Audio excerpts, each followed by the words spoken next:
తీసుకెళ్లాలనేసి అన్ని శాఖలు ముఖ్యంగా రవాణా శాఖ లేటుగా వస్తాడని చెప్పించుకున్న తప్పేం లేదు. కాబట్టి మన వాళ్ళు పంపించున్నారు కాబట్టి ఈ సందర్భంగా మరొకసారి మీకు చాలా మంది ఉన్నారు కాబట్టి మీరు ఈ రోడ్డు భద్రత అన్నది ఈ కమిటీల సమావేశం కూడా ఏర్పాటు చేయడం కర్తవ్యాలను అనగా హెల్మెట్ లేకుండా బండి నడపనని. Thank you very much. మన ట్యాక్సీలు కూడా కట్టకుండా రోజు ప్రజలందరూ మన రోడ్లపై సురక్షిత నేను ప్రతిజ్ఞ తీసుకుంటున్నాను.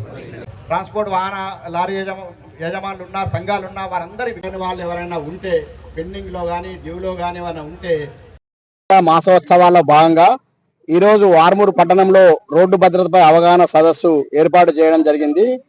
రోడ్డు భద్రత అన్నది మన అందరి సామాజిక బాధ్యత.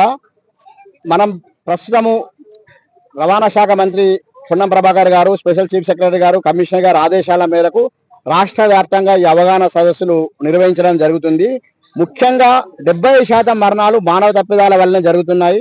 అధిక శాతం యువత చనిపోతున్నారు. కాబట్టి విస్తృతంగా రాష్ట్రంలో ఉన్నటువంటి ప్రతి గ్రామాల నుంచి జిల్లా కేంద్రాల్లో కూడా ఈ రోడ్డు భద్రతపై అవగాహన సదస్సులే కాకుండా విస్తృతమైనటువంటి ఎన్ఫోర్స్మెంట్ కార్యక్రమాల ద్వారా కూడా రోడ్డు ప్రమాదాలు నివారించడానికి తెలంగాణ రవాణా శాఖ ఒక కార్యాచరణ చేపట్టింది.